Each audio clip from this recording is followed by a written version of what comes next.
يا رحمة للعالمين يا محمد. سیرت پروجیکٹ سیزن 4 ایپیسوڈ 26 نبی کریم صلی اللہ علیہ وسلم کے نکاح. سیدہ زینب بنت خزیمہ سے نکاح. رمضان 4 ہجری میں حضرت زینب بنت خزیمہ سے آپ علیہ السلام کا نکاح ہوا. انہیں ام المساکین بھی کہا جاتا ہے کہ مساکین پر بہت زیادہ خرچ کیا کرتی تھی. ان کا حق مہر 400 درہم تھا، یا بعض نے 500 درہم بھی کہا ہے. 400 درہم تقریباً 105 تولے چاندی بنتا ہے. آج کل کے حساب سے یہ 4 لاکھ سے زیادہ کی رقم بنتی ہے. یہ کیسے اعلان میں سے بنو حوازن سے تعلق رکھتی تھی. ان کی پہلی شادی طفیل بن حارث رضی اللہ عنہ سے ہوئی لیکن طلاق ہو گئی. دوسری شادی عبیدہ بن حارث سے ہوئی تو وہ بدر میں شہید ہوئی. اس کے بعد آپ علیہ السلام سے نکاح ہوا. ان کی ماں شریک بہن سیدہ میمونہ بھی 7 ہجری میں یعنی 3 سال بعد آپ علیہ السلام کے نکاح میں آئیں، جبکہ سیدہ زینب کی وفات ہو چکی تھی. سیدہ زینب بہت کم آپ کے ساتھ رہیں. بعض روایتوں میں 2، بعض میں 3، بعض میں 8 ماہ کا ذکر ہے. وفات کے وقت ان کی عمر 30 برس تھی. یہ آپ کی زندگی میں ہی وفات پا گئی تھی.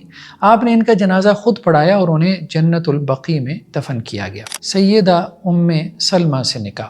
ان کا تعلق بنو مخزوم سے تھا اور ان کی پہلی شادی ابو سلمہ عبداللہ بن عبد الاسد سے ہوئی، جو آپ علیہ السلام کے رضائی اور پھوپھی زاد بھائی بھی تھے. دونوں میاں بیوی نے حبشہ کی طرف ہجرت کی. جمادی الآخر 4 ہجری میں ابو سلمہ کی وفات ہوئی. ام سلمہ کا کہنا ہے کہ ان کا اپنے شوہر سے بہت اچھا تعلق تھا. ایک دن انہوں نے شوہر سے کہا کہ میں نے سنا ہے کہ اگر شوہر فوت ہو جائے اور بیوی شادی نہ کرے تو اللہ عز و جل جنت میں دونوں کو جمع فرما دیں گے. ہم دونوں عہد کرتے ہیں کہ ایک دوسرے کے بعد شادی نہ کریں گے. اس پر ابو سلمہ نے کہا کہ آپ میری وفات کے بعد شادی کر لینا. اس کے بعد ابو سلمہ نے دعا کی کہ اے اللہ میرے بعد ام سلمہ کو مجھ سے بہتر شوہر عطا کرنا، جو اسے غمگین بھی نہ کرے اور تکلیف بھی نہ دے. ابو سلمہ کی وفات پر ام سلمہ آپ کے پاس آئیں اور اطلاع دی کہ ان کی وفات ہو گئی ہے. تو آپ نے انہیں یہ دعا تلقین فرمائی کہ اے اللہ مجھے اور میرے شوہر کو بخش دے اور مجھے اس سے اچھا بدل عطا فرما. ام سلمہ فرماتی ہے کہ آپ علیہ السلام یہ دعا سکھلاتے تھے کہ اگر تمہیں کوئی مصیبت پہنچے تو کہو اے اللہ میں اس مصیبت پر آپ سے اجر کی امید رکھتا ہوں اور مجھے اس مصیبت کا بہتر بدل عطا فرما. اور میں یہ سوچتی تھی کہ ابو سلمہ سے بہتر بدل کیا ہوگا. عدت کے بعد حضرت ابو بکر نے نکاح کا پیغام بھیجا لیکن انہوں نے جواب نہ دیا. حضرت عمر نے بھی پیغام نکاح بھیجا لیکن انہوں نے جواب نہ دیا. پھر آپ علیہ السلام نے حضرت حاتب بن ابی بلتہ کے ذریعے پیغام نکاح بھیجا تو انہوں نے کہا کہ میں اس قابل نہیں، اس لیے کہ میں شدید غیرت مند ہوں، یعنی سوکن برداشت نہیں کر سکتی، بال بچے دار ہوں اور میرا کوئی ولی بھی نہیں. پہلی بات کے بارے آپ نے فرمایا کہ میں اللہ عز و جل سے دعا کروں گا کہ وہ آپ کے اس جذبے کو ختم کر دے. دوسری کے بارے کہا کہ میں آپ کے بچوں کا کفیل بن جاؤں گا. تیسری کے بارے کہا کہ آپ کے جتنی بھی غائب اور موجود ولی ہیں ان میں سے کوئی بھی اس نکاح کو ناپسند نہیں کرے گا. انہوں نے کہا کہ میں عمر رسیدہ خاتون ہوں تو آپ نے فرمایا کہ میں عمر میں آپ سے بڑا ہوں. پھر عمر بن ابی سلمہ نے اپنی والدہ کا نکاح آپ علیہ السلام سے کروا دیا. نکاح کے بعد آپ علیہ السلام نے حضرت ام سلمہ سے کہا کہ میں نے تمہاری فلاں بہن کو جو حق مہر دیا تھا تمہیں اس سے کم نہ دوں گا، یعنی 2 چکیاں، 2 مٹکے اور کھجوروں کے پتوں سے بھرا ہوا تکیہ. ام سلمہ کی چھوٹی بیٹی ابھی گود میں تھی. آپ جب تشریف لاتے تو وہ ان کو گود میں بہلا رہی ہوتی تھی. ام سلمہ کے رضائی بھائی حضرت عمار بن یاسر نے جب یہ صورتحال دیکھی تو زینب کو اپنے ساتھ لے گئے. ایک مرتبہ آپ گھر تشریف لائے تو دیکھا کہ زینب موجود نہیں. آپ نے پوچھا تو ام سلمہ نے بتلا دیا کہ عمار لے گئے ہیں. ام سلمہ کہتی ہیں کہ پھر اس دن میں نے آپ علیہ السلام کے لیے کھانا تیار کیا کہ مٹکے سے جو نکال کر انہیں پیس کر چربی میں ملا کر کھانا تیار کیا گیا. آپ علیہ السلام نے پھر اس کے بعد ان کے ہاں 3 دن قیام فرمایا اور یہی چیز پھر اصول کے طور سنت میں بیان ہوئی کہ کنواری کے لیے 7 دن مختص کرو اور شادی شدہ کے لیے 3 دن مختص کرو. کچھ عورتیں زیادہ محبت کرنے والی ہوتی ہیں اور شاید اس لیے ان کے رشتے میں زیادہ رغبت بھی ہوتی ہے. حضرات شیخین نے بھی شاید اسی نسبت سے ان کی طرف رشتہ بھجوایا تھا.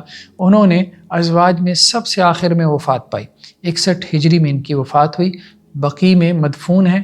ان سے 378 احادیث مروی ہیں. سیدہ زینب بنت جہش سے نکاح. یہ امیمہ بنت عبد المطلب کی بیٹی تھیں اور آپ علیہ السلام کی پھوپھی ذات تھیں. ان کی والدہ کے اسلام لانے میں اختلاف ہے. ابن اسحاق نے ان کے اسلام کی نفی کی ہے جبکہ ابن حجر نے انہیں صحابیات میں شمار کیا ہے. حضرت زینب کا پہلا نام برہ تھا، آپ نے ان کا نام تبدیل کر کے زینب رکھا۔ آپ علیہ السلام کو اپنی بڑی بیٹی زینب سے بہت پیار تھا اور اسی سبب سے آپ نے اکثر عورتوں کے نام زینب رکھا۔ سیدہ زینب آپ علیہ السلام سے 20 پر چھوٹی تھی۔ پھر ان کے بھائی عبداللہ بن جہش نے اسلام قبول کیا۔ اس کے بعد بقیہ خاندان نے بھی اسلام قبول کر لیا۔ پھر سب نے مل کر مدینہ ہجرت کی۔ ان کی بہن حمنہ بنت جہش مصعب بن عمیر کے عقد میں تھی، جبکہ حبیبہ بنت جہش عبد الرحمن بن عوف کے نکاح میں تھی۔ مدینہ میں اس خاندان کی مہمان نوازی عاصم بن ثابت انصاری نے کی تھی۔ ان کا پہلا نکاح زید بن حارثہ سے ہوا تھا، لیکن طلاق ہو گئی۔ اس کا تذکرہ قرآن میں بھی ہے۔ آپ علیہ السلام نے حضرت زید کے لیے خود سے سیدہ زینب کا رشتہ مانگا تھا، لیکن ان کے بھائی عبداللہ بن جہش راضی نہ تھے۔ سیدہ زینب نے بھی کہا کہ میں زید سے کیسے شادی کر سکتی ہوں؟ آپ علیہ السلام نے فرمایا بہتر ہے کہ کر لو۔ آپ نے حق مہر بھی خود ہی ادا کیا تھا، جو کہ 10 دینار تقریباً 4 تولے سونا اور 60 درہم تقریباً 15 تولے چاندی اور 1 اوڑھنی، 1 چادر، 1 زرہ، 31 کلو اناج اور 5 کلو کھجور پر مشتمل تھا۔ یہ شادی کوئی سال بھر چلی، کامیاب نہ ہو سکی۔ آپ علیہ السلام اس رشتے کے ذریعے سے طبقاتی تقسیم ختم کرنا چاہتے تھے۔ یہی وجہ ہے کہ اس پر قرآن کی آیات بھی نازل ہوئیں، اگرچہ یہ ایک ذاتی مسئلہ تھا۔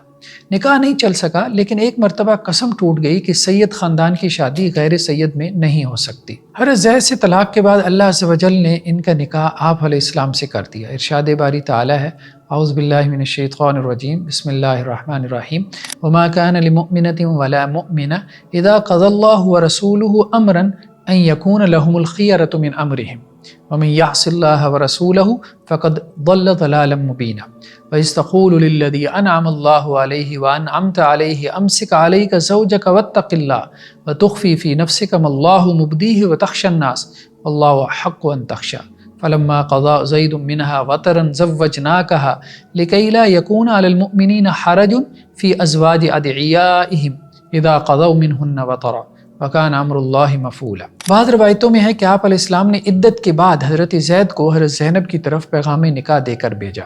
حضرت زینب پہنچے تو سیدہ زینب آٹے میں خمیر ڈال رہی تھی۔ انہوں نے کہا کہ آپ کو مبارک ہو کہ نبی کریم صلی اللہ علیہ وسلم نے آپ کے لیے پیغام نکاح بھیجا ہے۔ سیدہ زینب نے کہا کہ میں استخارہ کرنا چاہوں گی۔ وہ استخارہ کی طرف لپکیں تو اسی اثناء میں قرآن مجید نازل ہو گیا۔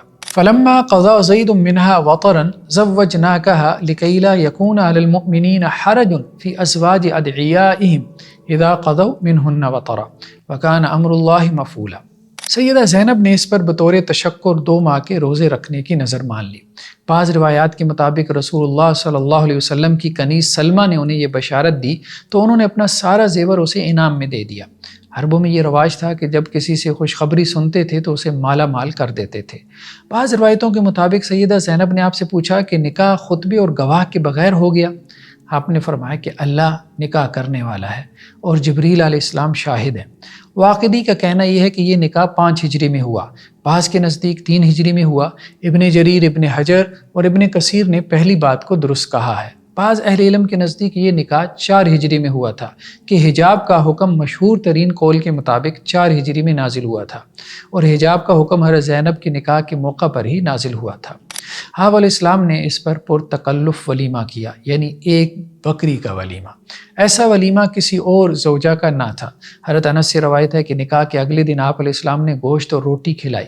حضرت انس کہتے ہیں کہ جب آپ کا گزر ام سلیم کے گھر کے پاس سے ہوتا تو آپ ان کو سلام کر کے گزرتے تھے۔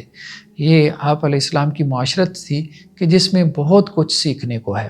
جب آپ علیہ السلام کا نکاح حضرت زینب سے ہوا تو ام سلیم نے اپنے بیٹے حضرت انس سے کہا کہ آپ کے پاس کچھ تحفہ بھیجیں۔ انہوں نے کھجور، گھی اور پنیر ملا کر ایک ہانڈی میں حلوہ بنایا اور حضرت انس کے ہاتھ آپ کے پاس بھجوایا۔ آپ نے حضرت انس کو کہا کہ فلاں فلاں کو بلوا لو اور جو رستے میں ملے اس کو بلوا لو۔ حضرت انس واپس آئے تو کہتے ہیں کہ گھر اور اصحاب صفہ کا چبوترا آدمیوں سے بھرا ہوا تھا اور کوئی 300 افراد جمع ہو چکے تھے۔ آپ نے اس حلوے پر دعائیہ کلمات پڑھے اور کہا کہ 10 آدمیوں کی ٹولیاں بنا کر اللہ کا نام لے کر ہر آدمی اپنے سامنے سے کھائے۔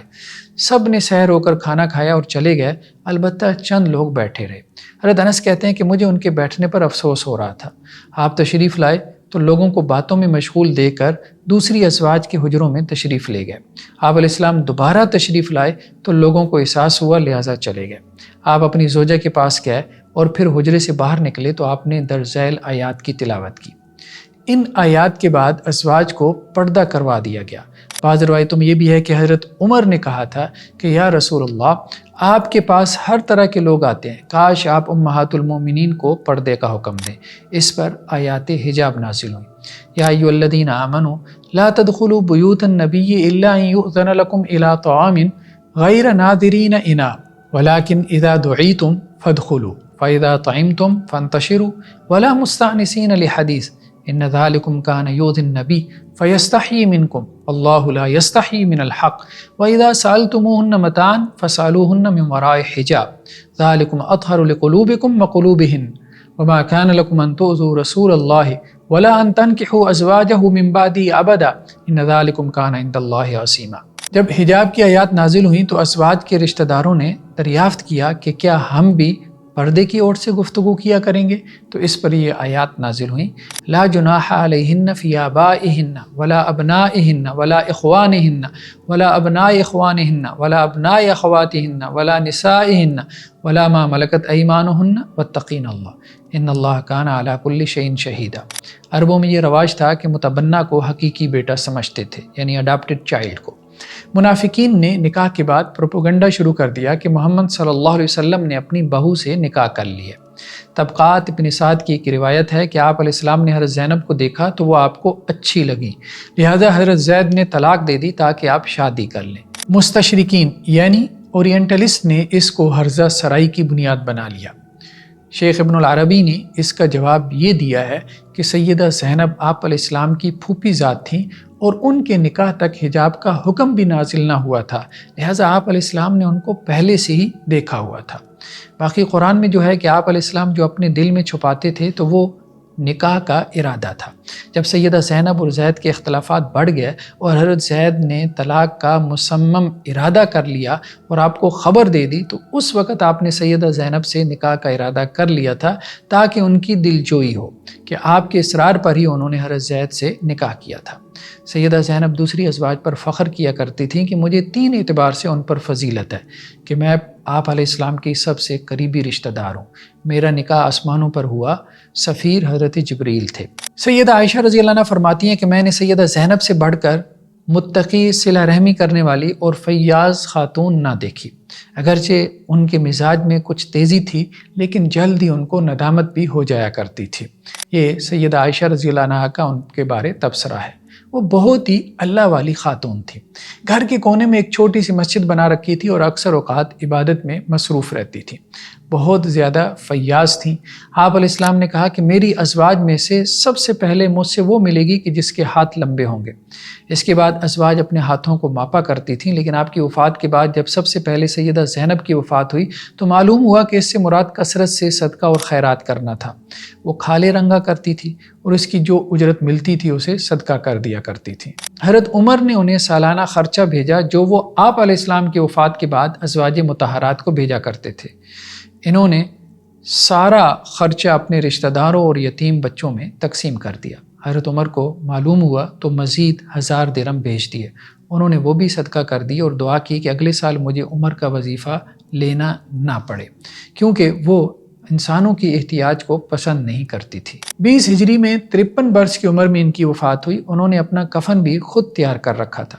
حضرت عمر نے ان کی جنازہ پڑھائی، ترکے میں صرف ایک مکان چھوڑا، کوئی درم و دینار نہ تھا۔ وہ مکان بعد میں ولید بن عبد الملک نے ورثاء سے خرید کر مسجد نبوی کا حصہ بنا دیا۔ ان سے کوئی 11 روایات مروی ہیں۔ جاری ہے۔ جزاکم اللہ خیرہ، والسلام علیکم ورحمۃ اللہ۔ یا رحمة للعالمین یا محمد